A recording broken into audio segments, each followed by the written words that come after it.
Muy buenas tardes, amada iglesia. Algunos se despertaron, pero ese ahí está un poco fuerte. Disculpen. Que el Señor les sea bendiciendo.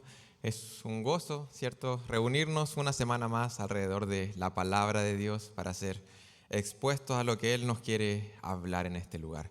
Quiero partir este tiempo leyendo una porción que se encuentra en 2 Corintios capítulo 5. Y los quiero invitar de inmediato a abrir sus Biblias en esta porción. Una porción que a la mayoría de los creyentes nos encanta, una porción que hemos escuchado, 2 Corintios capítulo 5, versículos 17, 18 y 19. 2 Corintios 5, 17, 18 y 19. Y la palabra de Dios dice: de modo que si alguno está en Cristo, nueva criatura es. Las cosas viejas pasaron, he aquí todas son hechas nuevas. Y todo esto proviene de Dios, quien nos reconcilió consigo mismo por Cristo y nos dio el ministerio de la reconciliación. Que Dios estaba en Cristo reconciliando consigo al mundo, no tomándoles en cuenta a los hombres sus pecados, y nos encargó a nosotros la palabra de la reconciliación. ¿Ya? El versículo 17, ¿cierto? Normalmente resuena bastante en nuestros corazones, en nuestras mentes. Sabemos que aquellos que han creído en Cristo Jesús, hay una promesa maravillosa de que en Cristo Jesús podemos ser hechos de nuevo. Somos nuevas criaturas, ¿cierto? El Espíritu Santo opera en los creyentes lo que llamamos la regeneración, un nuevo nacimiento. Estábamos muertos y se nos ha dado vida, verdadera vida. Y no sé si han puesto atención al versículo 17, pero la promesa esta es que, bueno, si estamos en Cristo, somos nuevas criaturas, las cosas, lo anterior ya pasó, y aquí dice la palabra, todas son hechas nuevas. Aquí la palabra todas significa todas. Y eso es maravilloso. Es maravilloso lo que la palabra nos está diciendo. Está diciendo que una vez que conocemos a Jesús y Él, por medio de Él, somos reconciliados. De hecho, el versículo 18 dice que este nuevo nacimiento proviene de Dios, quien nos reconcilió consigo mismo por medio de Cristo. El hecho de conocer a Dios, el hecho de tener una relación personal con Dios, el hecho de ser reconciliado con el Dios del universo, cambia todas las cosas en nuestra vida y hace que todas las cosas sean hechas nuevas, dice la palabra de Dios. De nuevo, hay una renovación en todas las áreas de nuestra vida que el Señor está llevando, ¿cierto?, a la realidad.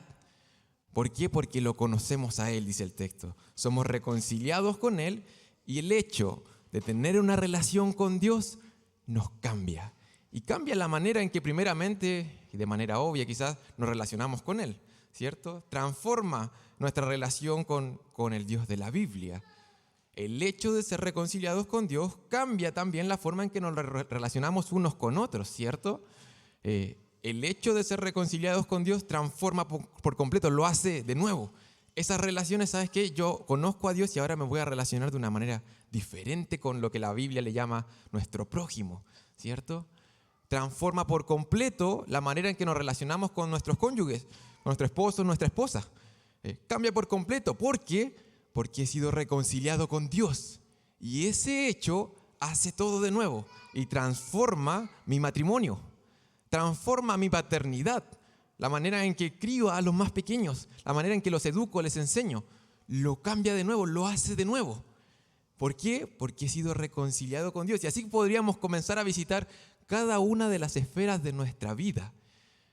La manera en que me levanto el día lunes, mañana a trabajar, la manera en que me relaciono con todo el trabajo, con la labor que yo tengo que hacer, cambia por completo, es hecha de nuevo. ¿Por qué? Porque he sido reconciliado con Dios, porque estoy conectado con Dios, porque tengo una relación con Dios. Y cambia la manera en que enfrento el trabajo, en que lo interpreto, en que lo entiendo. Y así como digo, podríamos seguir por cada área de nuestra vida, hasta llegar a áreas que muchas veces nosotros creemos que no tienen mucho que ver con nuestra relación con Dios. Podría mencionar, por ejemplo, la manera en que nos relacionamos con el Estado o con el gobierno de turno. Cualquiera podría decir, pero Pastor Matías, eso no tiene que ver tanto con mi relación con Dios. Bueno, si es que hemos sido reconciliados con Dios, la manera en que pienso acerca del Estado o de los gobiernos debiera cambiar. Por el simple hecho, y quizás no tan simple, por un hecho muy profundo, de tener una relación con Dios. Me cambia. Y cambia la manera con la que me relaciono con las autoridades en general. Y así podemos seguir abordando áreas que quizás se van alejando de lo que nosotros podríamos pensar de lo sagrado. Y cada área de nuestra vida debiera verse afectada por este gran hecho que aconteció. Y de esa manera quiero invitarlos a pensar en un área en la cual no nos gusta tanto pensar. Y no nos gusta tanto conversar, de hecho. Socialmente muchas veces se dice que es de mala educación hablar de estos temas en una mesa. Hay algunas familias que dicen, en esta casa, en la mesa no se habla acerca de, no sé, de 2 cosas o de 3 cosas. Y ahí afloran ciertos temas. Y uno de ellos es el que vamos a hablar hoy.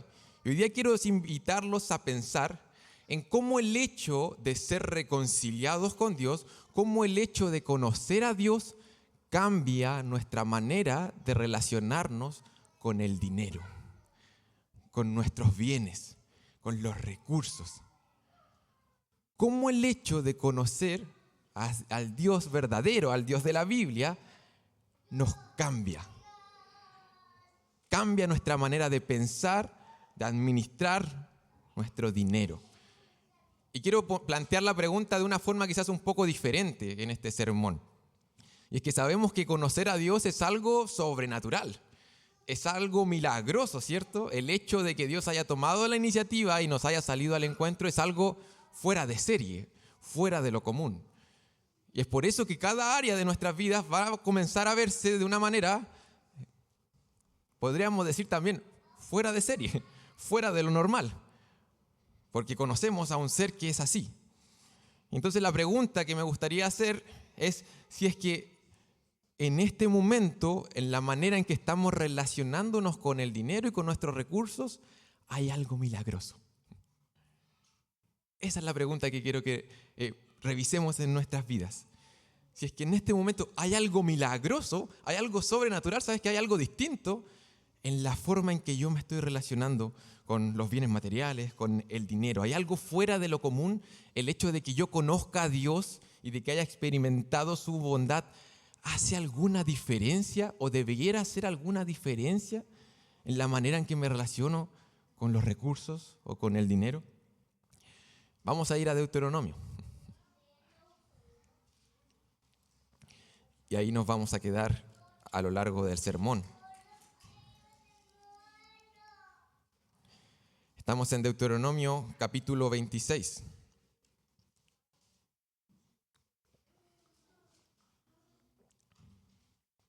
Y de manera general, en el libro de Deuteronomio, vemos a un pueblo que ha sido escogido por Dios. Dios eligió a esta nación para sí mismo, ¿cierto? La adoptó. Este va a ser el pueblo de Dios. Y en Deuteronomio, en estas leyes, podemos ver un poco lo que eso significaba para el pueblo. Que los israelitas hayan conocido de manera personal a este Yahvé tenía implicancias profundas para ellos como nación.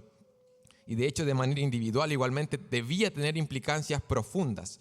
Un pueblo que conoce a Yahvé, un pueblo que conoce a Dios, debiera verse afectado por este conocimiento de Dios. Y de hecho, en Deuteronomio, lo que hace el Señor es guiar al pueblo y decirles, bueno, así ustedes tienen que relacionarse conmigo.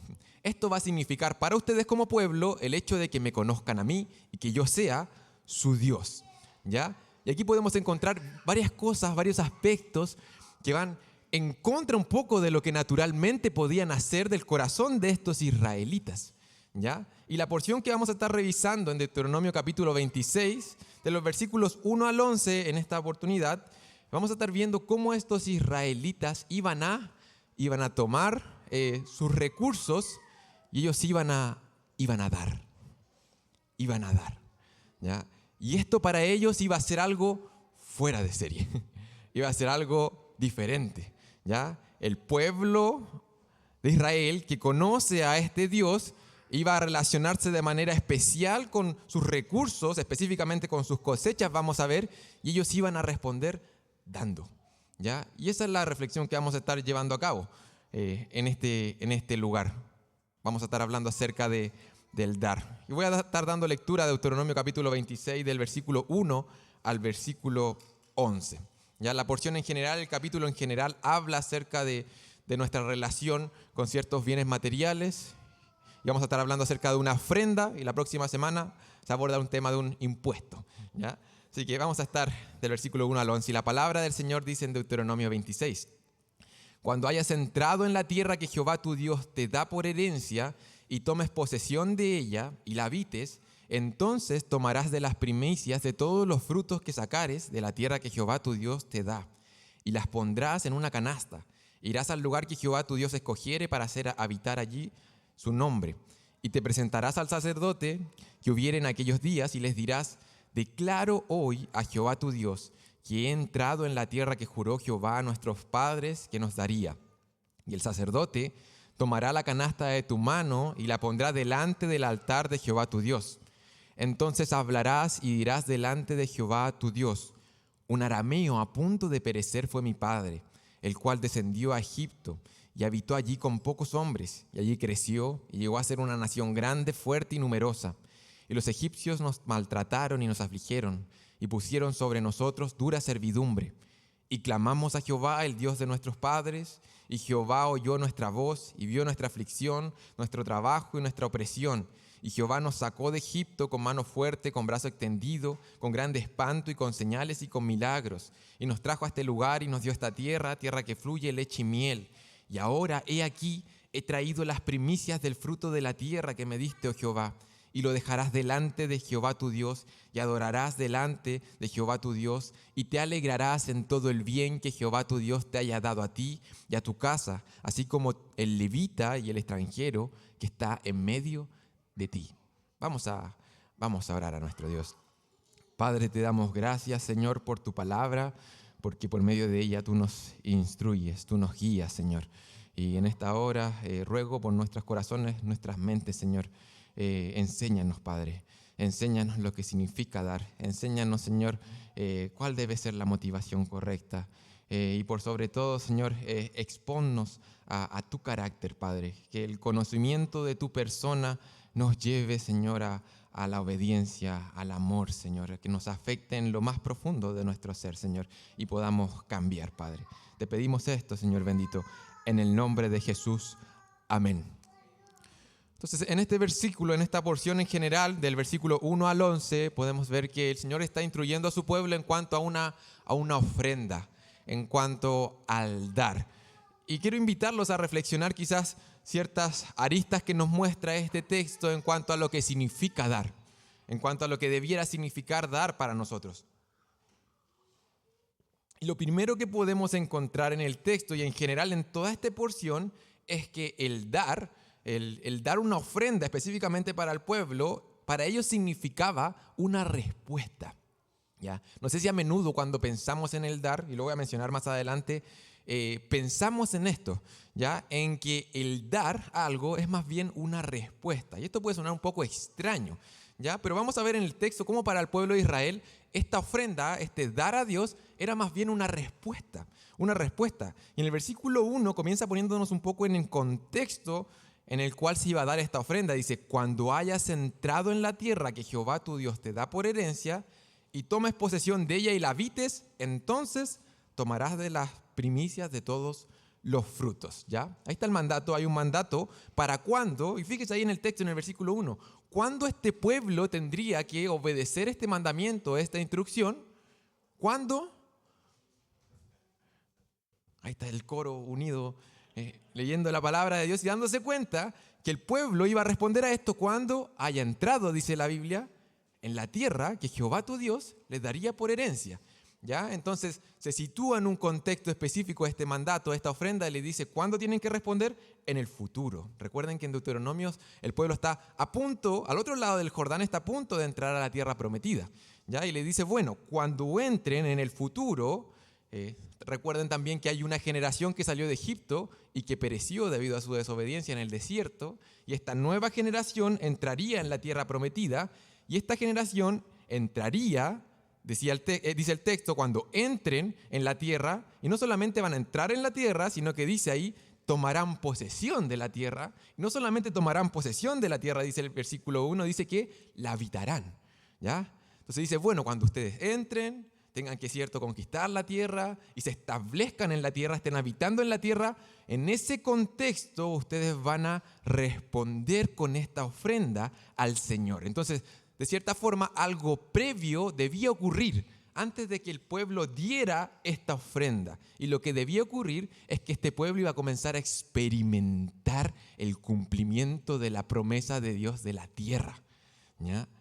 Y en base a esa experiencia de, ¿sabes qué? Dios está cumpliendo esta promesa y estoy experimentando su bondad porque Él nos ha dado esta tierra. Así como Dios estaba mostrando su bondad al pueblo, el pueblo respondería correspondiéndole a ese carácter, a ese obrar de Dios. Y de hecho, no sé si se dio cuenta, pero hay un énfasis en lo que Dios haría. No necesariamente el énfasis está aquí en la ofrenda o cómo tenía que ser esa ofrenda. Vamos a hablar un poquito de eso, pero no hay un énfasis en eso en el texto, sino que el énfasis está acá en lo que Dios haría, cómo es Dios y qué ha hecho con su pueblo. Quiero quizás destacar aquí, subrayar, poner en negritas ese énfasis.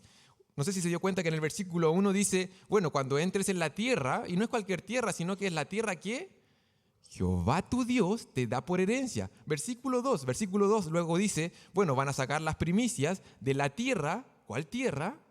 Que Jehová tu Dios te da. Versículo 3 dice, y te presentarás al sacerdote, cierto, que vienen esos días. ¿Y qué le iba a decir? Declaro hoy a Jehová tu Dios que he entrado en la tierra. ¿Cuál tierra? Que juró Jehová a nuestros padres que nos daría. Vamos a saltarnos al versículo 9. Versículo 9, y dijo, y nos trajo, está hablando acerca de Dios, y nos trajo a este lugar, ¿y qué hizo Dios? Nos dio esta tierra, tierra que fluye leche y miel. Versículo 10, dice, y ahora he traído las primicias del fruto de la tierra. ¿Cuál tierra? Que me diste, oh Jehová, esta tierra que tú me diste, esta dádiva, este regalo que tú me diste. Y versículo 11 dice, y te alegrarás en todo el bien que Jehová tu Dios te haya dado. Hay un énfasis, de hecho hay un verbo que se repite una y otra vez en esta porción, es el verbo dar. Pero no es la dádiva del pueblo hacia Dios, sino que el verbo, el sujeto de este verbo, que el cual se repite, es que Dios da. Es que Dios da, es que Dios es el dador del pueblo, Él le da la tierra, Él les provee, Él les muestra bondad. Y en ese contexto, en el contexto de estar sumergidos en la bondad y en la dádiva de Dios, es que el pueblo iba a responder. El pueblo respondería, ¿por qué? Porque estaba experimentando, conocía quién era Dios, conocía su bondad. Y como resultado de eso, como respuesta, el pueblo iba a apartar las primicias y se las iba a dar a Dios. ¿Ya? Y de manera general, yo me atrevería a decir que Deuteronomio sigue un poco ese patrón. Dios una y otra vez en el libro de Deuteronomio les recuerda quién es Él, quién es Jehová, quién es su Dios. Y dice, bueno, porque yo soy Jehová y soy así y he hecho esto para con ustedes, ustedes tienen que responder. Ustedes son mi pueblo y hoy tienen que responder. No sé si se recuerdan cómo comenzaba el libro de Deuteronomio. Capítulo 1, capítulo 2 y capítulo 3. Comenzaba con un recordatorio. Comenzaba con recordatorios. El capítulo 1 comienza con un recordatorio de las promesas de Dios. El capítulo 2 comienza a narrar las victorias a las cuales Dios estaba llevando al pueblo de Israel. El capítulo 2 y 3 igualmente recuerda la fidelidad de Dios para con el pueblo en el desierto. Y luego de eso, luego de ese recordatorio con el cual comienza el libro de Deuteronomio, luego de saber, ¿sabes qué? Este es Dios, Él es así y esto es lo que Él ha hecho, llegamos al capítulo 4 de Deuteronomio en donde se dice, ahora pues, bueno, en base a eso, en base a quién es este Dios y lo que ha hecho, oh Israel, oye los estatutos y decretos que yo os enseño. Ese es el capítulo 4, así comienza el capítulo 4 de Deuteronomio. A la luz de lo que es Dios y lo que Él ha hecho, el pueblo responde. Así funciona este pasaje en específico, así funciona de manera general Deuteronomio, y yo me atrevería a decir que en general así debiera funcionar nuestra relación con Dios. El Señor no se presenta delante de nosotros y nos llena simplemente de imperativos. No se presenta delante de nosotros y dice, ¿sabes qué? Hoy día tienes que dar. Él toma la iniciativa y ¿sabes qué? Él nos rescata y nos expone a su carácter y nos expone a su bondad. Y en base a lo que Él es y lo que ha hecho por nosotros, Él nos invita a responder. En todas las áreas de nuestra vida es así. Así funciona, de hecho, la dinámica de relacionarnos con este Dios. Así funciona incluso el Evangelio. Piénsalo un momento, medítalo, mastícalo. El Evangelio nos presenta a este Dios que interviene en la historia de la humanidad. Nosotros estábamos muertos y Él interviene y manda a su Hijo y toma la iniciativa y nos adopta como suyos. Y en base a esas misericordias que Él nos ha mostrado, ¿sabes qué? Nosotros respondemos y decimos, bendito sea Dios. Respondemos. Simplemente respondemos a quién es Él y lo que Él está obrando y ha obrado para con nosotros. Si no me creen que así debiera funcionar nuestra relación con Dios, quiero invitarlos a pensar, quizás no podemos hacer el recorrido de manera detenida, pero si usted revisa, por ejemplo, el libro de Romanos, un libro muy centrado en la buena noticia del Evangelio, se dará cuenta que el libro de Romanos, la estructura del libro en general funciona un poco así. Usted revisa el capítulo 1, el capítulo 2, el capítulo 3, hasta el capítulo 11, y usted puede darse cuenta que el libro de Romanos nos expone a esta salvación que Dios ha obrado. Dice, ¿sabes qué? Esta era su condición y esto es lo que el Señor ha obrado por medio de la sangre de Cristo. Y luego, en base a eso, el capítulo 12 de Romanos parte así. Así que, y esto ustedes lo conocen, así que hermanos, os ruego por las misericordias de Dios. ¿Cuáles son las misericordias de Dios? Capítulo 1, 2, 3, 4, 5, 6, 7, 8, 9, 10, 11. En base a toda la misericordia de Dios, en base a la misericordia de Dios, os ruego que presentéis vuestros cuerpos en sacrificio vivo. ¿Qué está mandando aquí el apóstol Pablo? ¿Qué está diciendo la palabra de Dios aquí? Respondan. Simplemente respondan. A tamaña misericordia. Respondan. En el libro de Efesios ocurre exactamente lo mismo. 6 capítulos, en donde los primeros 3 capítulos, ¿qué nos cuenta la palabra de Dios? No se encuentran imperativos allí. Simplemente se nos narra, ¿sabes qué? La redención que el Señor ha obrado para con nuestras vidas. Cuál era nuestra condición y cómo Dios ha tomado la iniciativa y nos ha adoptado, nos ha bendecido con toda bendición espiritual, ¿cierto? Nos ha predestinado, nos ha escogido, nos ha perdonado, nos ha redimido, nos ha sellado, nos ha dado una garantía. Y así continúa Efesios capítulo 1, capítulo 2, capítulo 3, hasta que llegamos a la mitad del libro, en el capítulo 4, que luego de exponernos a Dios y a lo que Él está haciendo en este mundo, dice lo siguiente: os ruego que andéis como es digno de la vocación con que fuisteis llamados. Efesios capítulo 4, versículo 1. Está el mismo patrón, la misma dinámica. En base a lo que es Dios y lo que Él ha hecho por nosotros, lo que ha obrado por nosotros, nosotros simplemente respondemos. Respondemos. Y de hecho el pueblo en Deuteronomio, y ahora sí regresando a Deuteronomio, el pueblo iba a responder a quién es Dios y lo que Él había dado. Y esa ofrenda en específico sería una respuesta. Y si lo pensamos en cierto sentido, este acto de adoración que sería esta ofrenda, está motivado por lo que debiera motivar todos nuestros actos de adoración en nuestra vida. No solamente el dar una ofrenda. Pensemos nuevamente, ¿por qué hacemos lo que hacemos para el Señor? ¿Por qué leemos las Escrituras? ¿Por qué oramos? ¿Por qué estamos aquí hoy? ¿Por qué decidimos levantarnos un domingo y no quedarnos acostados en nuestra camita? ¿Por qué estamos acá y decidimos reunirnos con el pueblo de Dios? O relacionándonos con el texto, ¿por qué ofrendamos? ¿Por qué vamos a dar? ¿Por qué lo hacemos? Lo debiéramos hacer como una respuesta. Simplemente como una respuesta. Y de hecho podría generalizarlo y la adoración es eso. Es una respuesta a quién es Dios. Y lo que hemos estado viendo, conociendo acerca de Él. Invertir este patrón distorsiona nuestra relación con Dios. Distorsiona quién es Dios. Distorsiona su carácter. Que el pueblo viniera delante de Dios con esta ofrenda simplemente con un interés de obtener algo de parte de Dios y no como respuesta distorsionaría su relación con Dios. La distorsionaría por completo. Pensemos un momento que hacer eso, acercarnos a Dios simplemente para obtener algo de su parte, lo que hace, creo que un pastor, no recuerdo quién fue quien lo dijo, pero alguien lo dijo, es como acercarse a una especie de cajero automático. Es como acercarse a un cajero automático, ingresar la tarjeta e intentar teclar la clave correcta para que por favor ese cajero pueda darme lo que necesito. Me acerco a él no como una respuesta, sino que sabes que voy a obedecer y voy a ingresar la tarjeta y voy a intentar ingresar la obediencia correcta para obtener algo de parte de ese cajero. Y así como podemos intentar con muchos otros cajeros que quizás no nos han dado ya resultado anteriormente, bueno, ¿sabes qué? Hoy voy a intentarlo con Dios. Voy a acercarme a Dios a ver si es que no lo quiero a Él, sino que quiero quizás salir de mis aprietos financieros, o quiero tener una mejor salud, o quiero ordenar mi vida, o quiero simplemente obtener un resultado, un beneficio personal. Si lo pensamos en los pueblos de Israel, los ídolos de las naciones paganas de hecho funcionaban así.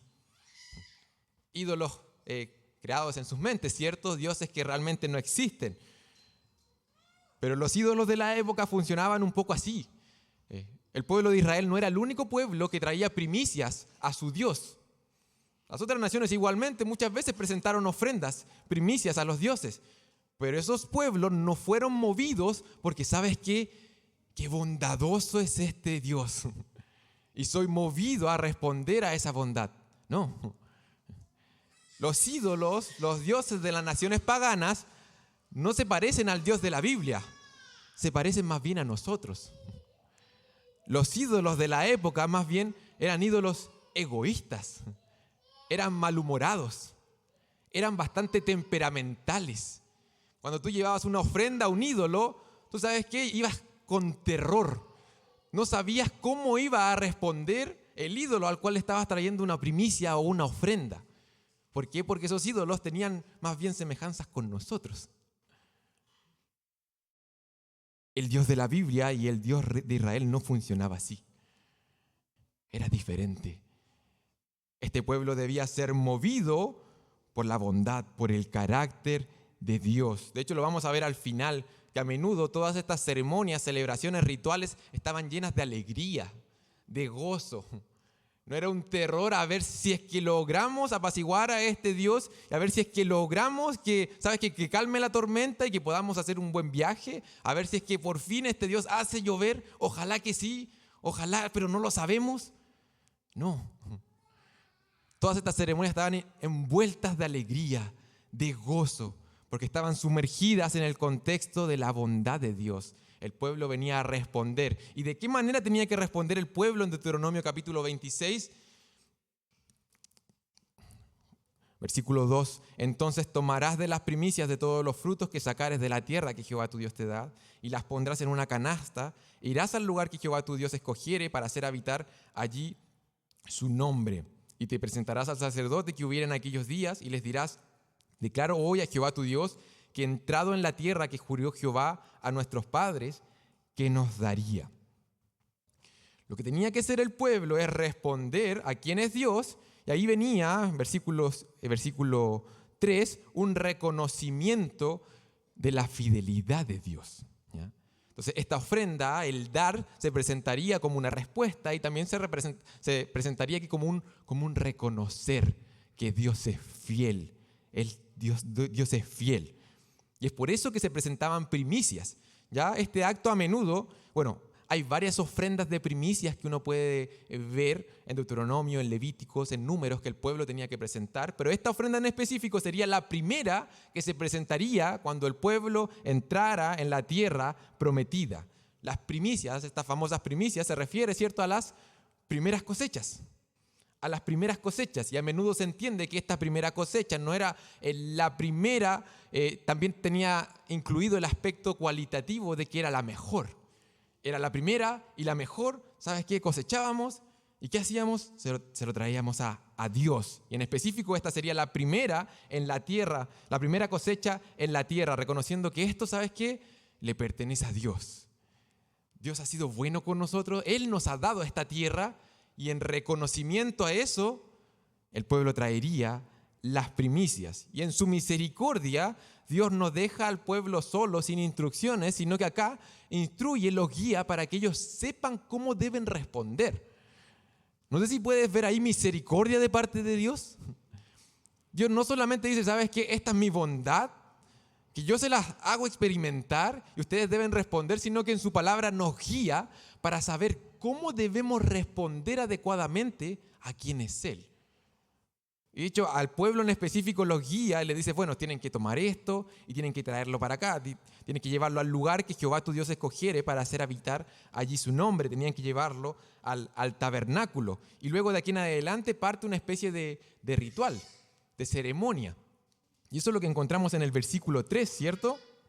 El pueblo tenía que, o el oferente, la persona que traía la ofrenda, tenía que hacer una declaración verbal.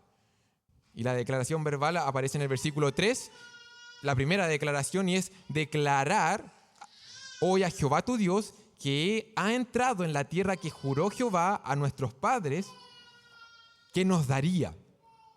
La primera declaración de este ritual incluía el reconocimiento de la fidelidad de Dios. La persona que traía la ofrenda no la traía con la motivación de decir, ¿sabes qué? Al fin soy dueño de esta tierra y esta ofrenda lo demuestra. No. El israelita traería su ofrenda y diría, ¿sabes qué? Esto me lo dio Dios. Esto le pertenece a Él. Él nos ha dado esta tierra y nosotros estamos simplemente respondiendo, estamos reconociendo aquí que Dios ha sido fiel para con nosotros. Y si lo piensan, hermanos, esta canasta con probablemente trigo era mucho más que una canasta con trigo. Esta declaración, de hecho, ni siquiera incluye algún aspecto específico con respecto a esa canasta, como debía ser, o la cantidad específica que tenía que tener de trigo la canasta. La declaración de la persona que estaba haciendo la ofrenda va mucho más allá de la ofrenda en sí, del bien material con el cual estaba respondiendo ante Dios. Era un reconocimiento, era algo más profundo. Entregar la primera cosecha era mucho más que llevar simplemente trigo al tabernáculo. Recuerda, el pueblo, la ofrenda significaba que el pueblo había entrado en la tierra. Y no solamente que había entrado en la tierra, sino que se estaba estableciendo en la tierra, estaba habitando la tierra y estableciéndose. Y estaba tan establecido el pueblo que pudieron cultivar la tierra. Uno no cultiva en cualquier lugar, uno tiene que pasar ciertos meses en un lugar para que pueda cultivar algo. El hecho de que tengan primera cosecha significa todo eso. Que estaban disfrutando de la tierra, tanto así que estaban muy establecidos y estaban cultivando. No sé si les ha pasado a ustedes, los que hayan trabajado en su vida, cuando uno recibe el primer sueldo y uno estuvo todo un mes trabajando y llega el momento del primer sueldo y es algo muy satisfactorio, ¿cierto? ¿Sabes qué? Mira, me saqué la mugre, como se dice, todo el mes, me tuve que levantar temprano, quizás el trabajo me quedaba lejos, quizás incluso me trataron medio mal porque era nuevo, no sabía hacer muy bien las cosas, pero mira, esto es lo que el Señor me ha provisto. Pero a menudo cuando recibimos ese primer sueldo, viene la idea de decir, y ahora me voy a dar un primer gustito, ¿cierto? Porque me lo merezco. Esta es mi primera cosecha, ¿y qué voy a hacer? Un gustito. Después nos ordenamos con la finanza, pero este es mi primer gustito, esta es mi primera cosecha. Y eso es lo que nace de manera natural de nuestro corazón, ¿cierto? Me lo merezco. Son mis fuerzas, fueron mi energía y esta primera cosecha es para mí. Ahora, el Señor instruye al pueblo de Israel para que respondan de manera antinatural, sobrenatural, de manera milagrosa. Le dice, ¿sabes qué? Cuando tengas esa primera cosecha y cuando esté establecido, y probablemente el pueblo tuvo que trabajar duro para poder cultivar esa primera cosecha, recordemos que el pueblo de Israel, antes de establecerse en la tierra prometida, no era un pueblo agricultor. Eso es una nota al pie de la página que es interesante de mencionar acá. Era un pueblo que era caracterizado más bien por la ganadería, por cuidar ovejas, por cuidar cabras. Era más bien nómade de la familia. No tenían tierra. Y en este momento pasaron a tener tierra. Y de hecho uno puede ver que se convirtieron en un pueblo agricultor. La agricultura pasó a ser algo muy importante para la nación. ¿Y por qué? Porque había experimentado la bondad de Dios. Porque había conocido a Dios. Y tanto así que para el pueblo de Israel significaba que incluso la manera en que trabajaban cambió por completo. Ellos en esa tierra tendrían una nueva vida. Era algo completamente nuevo que ellos estaban experimentando. Y en medio de esta nueva vida, en medio de tener la dicha de poder cosechar, ellos iban a reconocer la fidelidad de Dios. Y esa ofrenda, eso es lo que se iba a significar para ellos. Un reconocimiento de que, ¿sabes qué? Dios ha sido fiel con nosotros. Y Él está cumpliendo su palabra. Mira, ¿dónde estamos? Mira lo que estamos haciendo. Nosotros no nos dedicamos a esto. Mira cuán bueno ha sido el Señor para con nosotros. Reconozcamos su fidelidad. El Señor estaba cumpliendo su promesa. Promesa que hizo hace cientos de años a este pueblo. Promesa que podemos encontrar en Génesis capítulo 15 a Abraham. Dios le promete, dice Génesis capítulo 15, versículo 18, en aquel día hizo Jehová un pacto con Abraham diciendo, a tu descendencia daré esta tierra, desde el río de Egipto hasta el río Grandes, el río Éufrates. Ahí mismo en Génesis 15 puede encontrar que Dios incluso les promete que por un periodo de tiempo iban a ser esclavos. Se los anticipó. Sin embargo, el capítulo termina así, termina de esa forma. ¿Sabes qué? Confíen que yo voy a cumplir mi promesa para con ustedes. Soy fiel a mi carácter, fiel a mi palabra. Y el pueblo cuando se presentara aquí con la primera cosecha iba a decir, sí, Señor, tú eres fiel. Esto es más que una canasta con trigo. Es un reconocimiento de quién eres tú. Piénsalo un momento, hermano, ¿el Señor de verdad necesitaba una canasta con trigo? ¿Jehová realmente necesitaba esa canasta con trigo que le iba a traer el israelita? ¿Jehová realmente necesita de nuestras donaciones? ¿Realmente necesita de esto? Jehová quería el corazón de su pueblo. Y es por eso que esto no es una canasta con trigo solamente. Él quiere que el corazón del pueblo esté, ¿sabes qué? Encendido, diciendo, Dios es fiel. Y esta canasta simplemente representa algo que está pasando en mi corazón. Un reconocimiento de la fidelidad de Dios. Un reconocimiento de que, ¿sabes qué? Dios es de fiar. No sé quién de acá cree eso. Dios es de fiar. Dios es digno de toda nuestra confianza. ¿Sabes qué? Todas las personas nos pueden fallar en algún nivel, pero Dios no. Él es fiel, Él es digno de confianza. En Él podemos depositar todo nuestro ser, todos nuestros afectos, todos nuestros pensamientos de manera segura, porque Él es fiel, Él es confiable, Él no falla. Y el pueblo está diciendo eso acá. Hace tantos años nos hizo esta promesa y Él la está cumpliendo. Y esta ofrenda está reflejando eso, no cabe duda, podemos confiar en Él. Imagina un momento, nuevamente, el tema de la agricultura es bastante dinámico, ¿cierto? Hay muchos factores que uno no controla.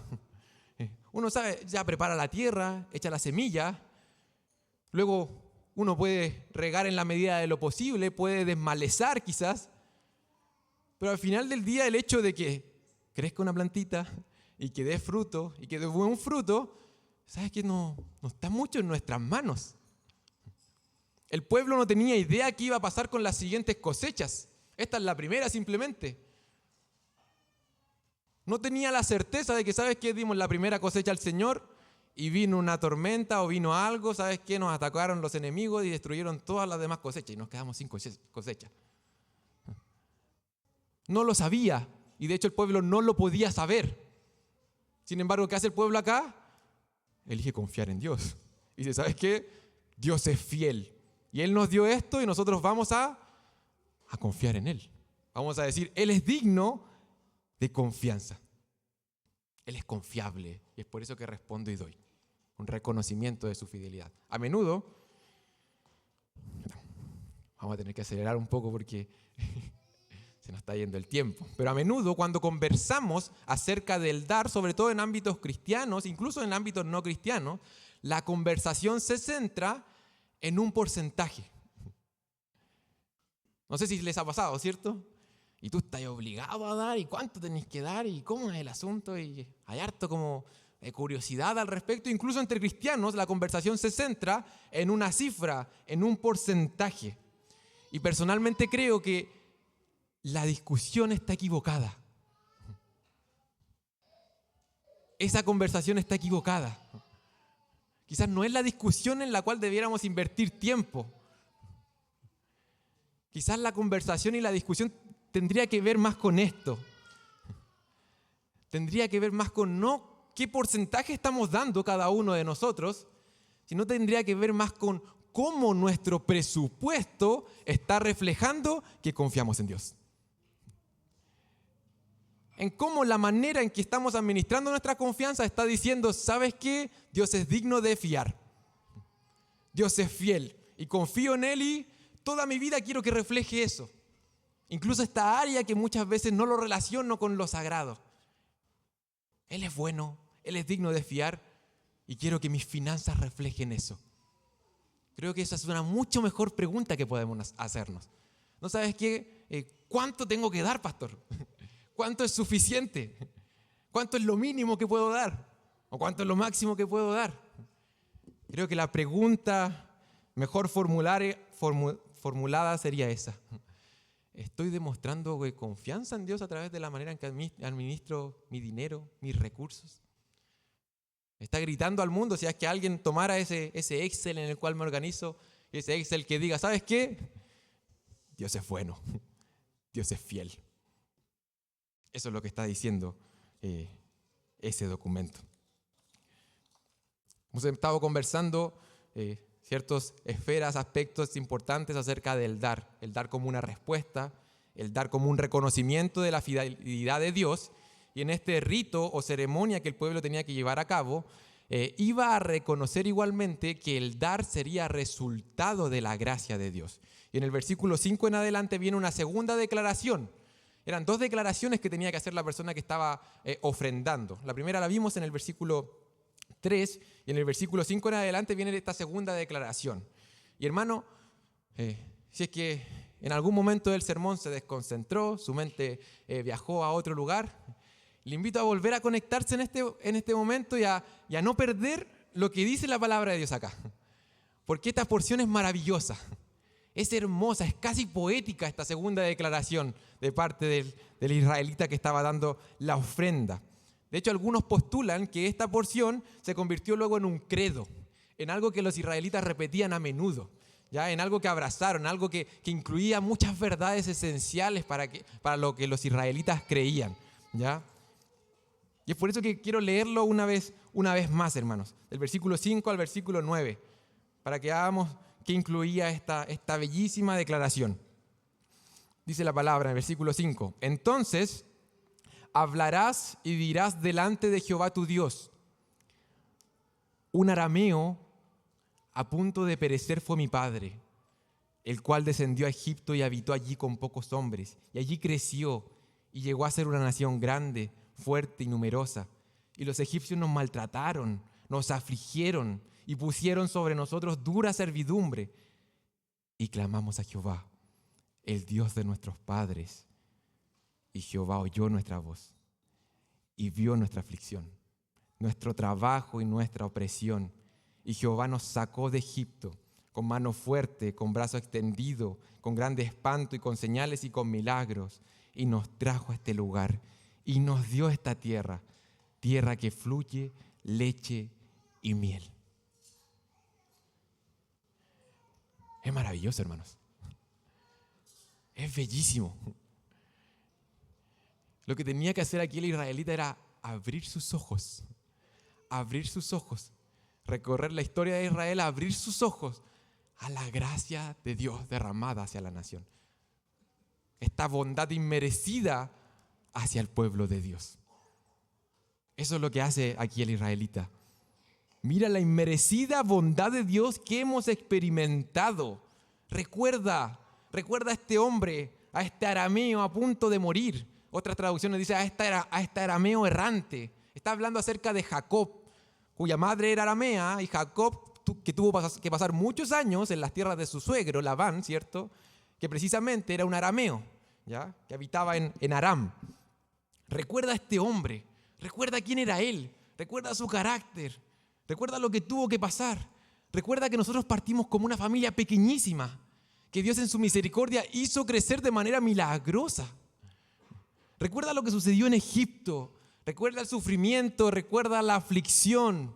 Pero ¿sabes qué? También recuerda que Dios es un Dios misericordioso.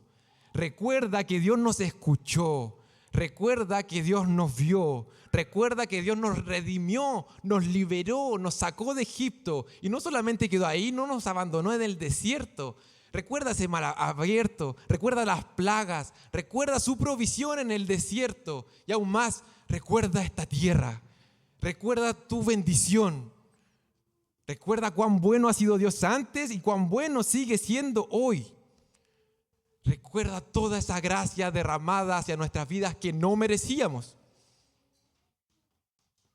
Recuerda que Israel no tenía nada brillante, nada fuera de lo común, nada digno, nada destacable en relación a otras naciones. Recuérdalo. Pero recuerda que más grande fue el amor, la gracia y la misericordia de Dios, que eligió a este pueblo para sí y los bendijo. Recuérdalo. No sé si es necesario ser explícito, hermanos, pero cuántas cosas nosotros podemos recordar acerca de Dios. ¿Cuántas cosas hoy podemos recordar acerca de su gracia experimentada en nuestras vidas? Cuánta bondad inmerecida, cuánta misericordia. Y aún más alguien puede levantar la mano y decir, bueno, Pastor Matías, yo la estoy pasando mal. Recuerda esa cruz, hermano. Nosotros no andábamos errantes, no andábamos ni siquiera a punto de morir. La palabra dice que nosotros estábamos muertos, sin signos vitales, sin el deseo, sin ganas de conocer siquiera a este Dios. Y el que hizo, gracia, derrama gracia a nuestras vidas. Inmerecidamente nos llena de favores, nos llena de misericordia, nos llena de bendiciones, nos llena de bondad. Gracia. Esa cruz significa gracia. Es gracia. Nosotros no merecíamos que alguien tomara nuestro lugar. Gracia. Gracia derramada a nuestras vidas. Gratuita gracia. Gracia de parte de nuestro Dios hacia nuestras vidas. Gracia inmensa. Gracia infinita. Gracia sin límites. Verdadera gracia. Esos somos los creyentes. Receptores de la gracia de Dios. Y la declaración llega a su clímax, si no la leí completa. Dice, bueno, mira, recuerda cuán misericordioso ha sido Dios con nosotros. Y llegando al clímax de esta declaración dice, y ahora, versículo 10, y ahora, aquí he traído las primicias del fruto de la tierra que me diste, oh Jehová. Ese es el clímax. En base a lo que el Señor ha hecho por nosotros y quién es Él, ¿sabes qué? Queremos rendirnos a Él. Queremos responder de la mejor manera posible a lo que Él ha hecho. Incluso pareciera que fuera un resultado natural. Recuerda todo lo que hizo el Señor con el pueblo y ahora ¿qué más vamos a hacer? ¿Qué otra cosa podríamos hacer? Si estamos viendo esta gracia, estamos experimentando esta gracia, ¿qué más podríamos hacer? ¿Cuál es el resultado natural? ¿Qué debiera brotar de nuestros corazones? ¿Sabes qué? Gracias, Señor. Gracias, Señor. ¿Qué más puedo hacer? ¿De qué otra forma yo podría responder a la gracia derramada de parte de nuestro Dios?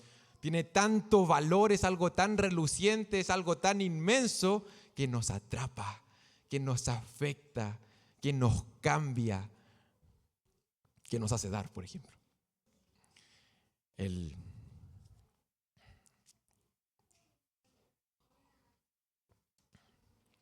fin de semana pasado, el día sábado, con mi familia estuvimos participando en una conferencia. Bueno, ustedes no sé si saben, pero a mi hijo, el Simón, le encanta la música.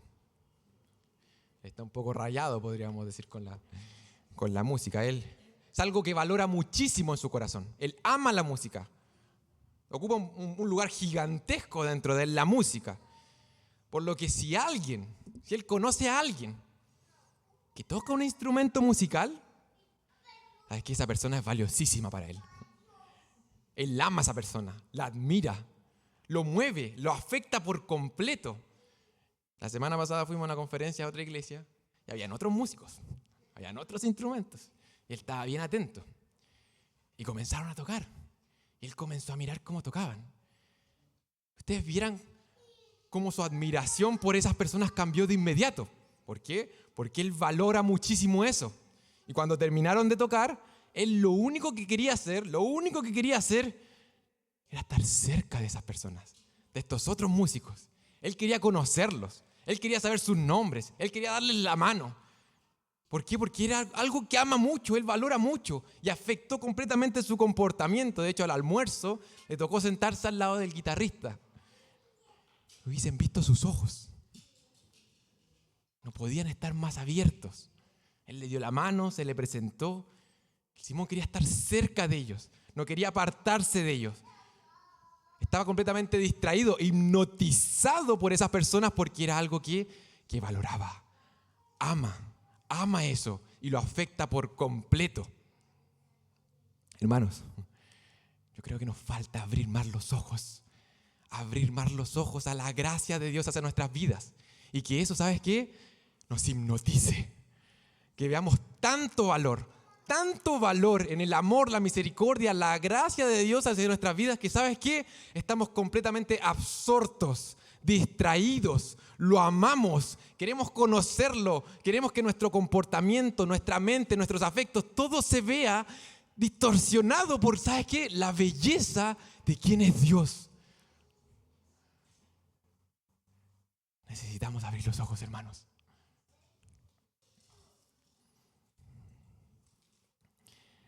Ya estamos terminando. Pablo le escribía a la iglesia en el Nuevo Testamento. ¿Y sabes qué? Animaba a la iglesia a recordar y a disfrutar, a experimentar la gracia de Dios. Y en base a eso, ¿sabe quién los llama a hacer? A dar. A dar. Segunda de Corintios capítulo 8. Ustedes pueden hacer la tarea en la casa de leer todo el capítulo 8, pero el versículo 1 y 2 dice: asimismo, hermanos, os hacemos saber la gracia de Dios que se ha dado a las iglesias de Macedonia. ¡Wow! Las iglesias de Macedonia están experimentando la gracia de Dios. ¿Cómo se verá eso? Una iglesia que, ¿sabes qué? Está abriendo los ojos, está siendo impactada, está contemplando el tamaño de la gracia de Dios. ¿Cómo se verá eso? Que en grande prueba de tribulación, la abundancia de su gozo y su profunda pobreza, abundaron en riquezas de su generosidad. Es la gracia del Señor, hermanos. Es la gracia del Señor lo que nos va a mover a ser personas que viven, ¿cómo se dice? Con las manos abiertas. ¿Sabes que hemos recibido tanta gracia que vivimos así? ¿Sabes qué, Señor? Quítamelo todo. Pero yo vivo así ahora, porque he experimentado tu gracia. Da igual lo que llegue a tener o dejar de tener, pero ¿sabes qué? Tengo tu gracia y vivo con manos abiertas. Un pastor decía: la gracia de Dios define, motiva y pone en perspectiva nuestro acto de dar. El mismo Pablo le escribía a los Corintios y le decía: ¿sabes qué? Mira a aquel que era rico y se hizo pobre. Gracia de Dios. Mira a aquel que era rico y se hizo pobre. Eso te va a llevar a dar de manera sincera, motivado correctamente. Mira aquel quien era rico y se hizo pobre por ti. Alguno podría aquí levantarse y decir, ¿sabe qué, hermano Matías? Esto es imposible. Esto es imposible. Esto es imposible. Yo pienso en el dar y pienso en sufrimiento. Pienso en terror, en incertidumbre, en miedo. ¿Sabe, Pastor Matías? Esto es imposible. Es imposible. ¿Sabes que los discípulos le dijeron lo mismo a Jesús cuando Jesús le dijo a un hombre, ve y vende todo? Y los discípulos le dijeron, ¿sabes qué, maestro? Esto es imposible. ¿Quién va a ser salvo así? Esto es imposible. Y Jesús le responde en Mateo capítulo 19, versículo 26, le dice, para los hombres, sí es imposible. Es imposible para nosotros, hermanos. Para los hombres imposibles, mas para Dios todo es posible. ¿Quieres ver un milagro en tu vida? Bueno, ríndete a la gracia de Dios. Y esto es milagroso. El dar es milagroso. El entregarse de esta manera es algo sobrenatural. Es imposible para nosotros. Es imposible. Y es por eso que necesitamos la gracia de Dios, para que incluso el dar sea un motivo de gozo. El Señor dice en su palabra, Él ama al dador alegre. ¿Sabes que yo no logro entender bien ese texto? Porque yo sé que el Señor me ama, pero pareciera ser que hay un amor especial para a quienes Dios está llevando a dar con alegría, porque Él los ama, los ama. Y el texto en Deuteronomio termina de esa manera. Está diciendo, ¿sabes qué? Y el pueblo se va a alegrar. El pueblo va a vivir gozoso. Esto que parece imposible para sus corazones de manera natural, ¿sabes qué? Va a ser motivo de alegría. Va a seguir siendo algo milagroso. El pueblo se va a alegrar cuando traiga esa primera cosecha y se la dedique al Señor y diga, ¿sabes qué, Señor? Estamos respondiendo, tú eres fiel. Mira cuánta gracia has derramado hacia nuestras vidas y estamos felices, contentos. Y te alegrarás en todo el bien que Jehová te haya dado a ti y a tu casa, así como el levita y el extranjero que está en medio de ti. Ya no tengo tiempo para poder seguir, pero hay una conexión maravillosa en este texto, maravillosa. Dice, y te alegrarás, ¿en qué? En todo el bien que Jehová tu Dios te haya dado a ti. Hay una correspondencia directa entre la bondad de Dios y tu alegría, y tu gozo, y tu deleite. Están íntimamente ligados. El corazón de nosotros como criaturas responde a la bondad de Dios con gozo, con alegría. Y esta alegría y este gozo, ¿sabes qué? No iba a afectar solamente al israelita que traía su canastita. ¿Sabes qué? Iba a ser de bendición para el pueblo entero. El levita, el extranjero que estaban en medio de ellos, iban a poder disfrutar. ¿De qué? De que este sea su Dios. Y hermano, hermana, este es tu Dios. Este es tu Dios. Tu Dios es todo bondad. Tu Dios es misericordia. Tu Dios es gracia. Tu Dios te bendice de manera inmerecida. Y si es que hoy en este momento, en esta etapa de tu vida lo estás dudando, mira la cruz y convéncete de eso. Mira ese amor y responde. Oremos a nuestro Dios. Padre amado, te damos gracias, Señor. Señor, te damos gracias porque en tu palabra podemos ver que solo contemplando tu gloria, solo contemplando tu hermosura, solo contemplando tu belleza, tus maravillas, vamos a ser transformados de gloria en gloria, Padre, por medio de tu Santo Espíritu que habita en nosotros. Y hoy rogamos, Señor, que abran nuestros ojos. Ayúdanos a reconocer el abismo que hay en nuestros corazones, Señor. Nosotros valoramos otras cosas, amamos otras cosas, Señor. Otras cosas nos afectan por completo. Señor, rogamos en esta hora que nuestros ojos sean abiertos y podamos ver de mejor manera, un poco más claro, cada día, Señor, cuán grande es tu gracia. Señor, rogamos para que nos ayudes, nos guíes, Señor, a responder apropiadamente en adoración hacia ti. Pablo decía en Romanos 12, es una una vida completa dedicada a ti, como un culto que involucra nuestra razón, pero también involucra incluso nuestros cuerpos, Padre. Necesitamos, Señor, que nuestro entendimiento sea renovado para que podamos comprender, abrazar, disfrutar, Señor, lo que realmente significa de que tú seas nuestro Dios, que seas nuestro Padre, que podamos tener comunión contigo, una relación viva, Señor bendito. Llévanos, Señor, hacia allá.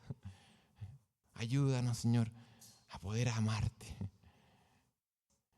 a que tu valor nos hipnotice, nos distraiga de cualquier cosa de este mundo, Señor. Que nuestra mirada nos aparte de ti, Señor, y que podamos entregarnos por completo. Te pedimos esto, Señor bendito, en el nombre de nuestro bellísimo Salvador, Jesucristo. Amén. Que el Señor les sea bendiciendo, hermanos.